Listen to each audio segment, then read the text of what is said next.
Well, I did a show on making whipped cream, and I wasn't very happy with it, and it did not do what I wanted it to do later, which is be able to make whipping cream. So what I was making was heavy cream, but out of just milk and butter, and that one called for sugar. So truthfully, I didn't like it.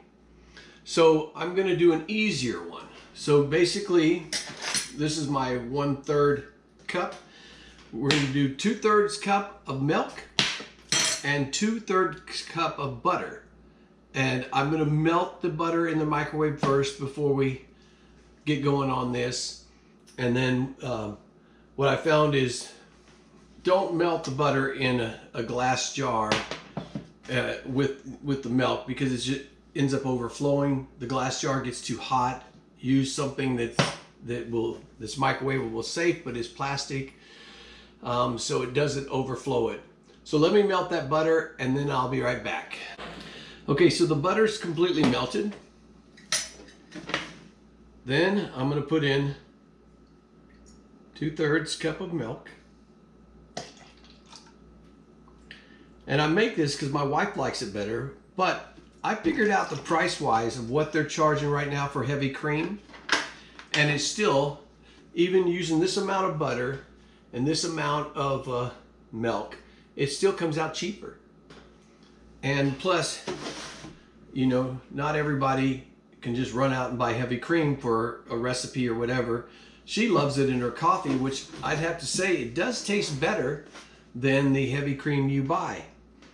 I'm going to put it back in the microwave for just a couple of seconds, because basically I just got to get the milk a little bit warmer, and then we'll start mixing.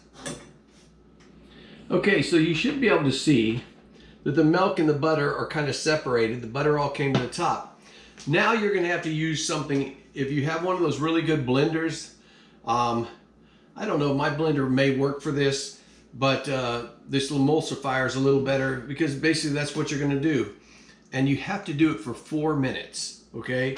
It's really important, because that's the only way to break it down where it completely separates. So here we go. I'm not going to do the whole 4 minutes, but I'll start it and then pause it and then come back.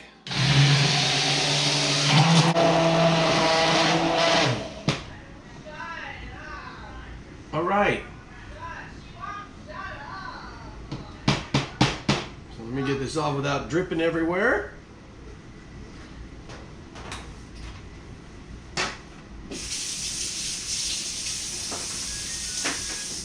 So basically, now it's very thick, and it's going to thicken up more as it cools. But the good thing is the butter and the milk will not separate now. Every once in a while you may see a little clump, something, but not very often. And then I'll put it in a jar with a tight lid. After it cools down, okay, you actually can whip it just like whipping cream, because basically that is what you've got. And it does come out, when you add it up, it comes out cheaper. If you're getting your butter at a good price, it comes out cheaper than buying whipping cream. Some people just do it because they don't have whipping cream to make a recipe, but I've actually enjoyed it better. So thank you very much, and we'll see you on the next show.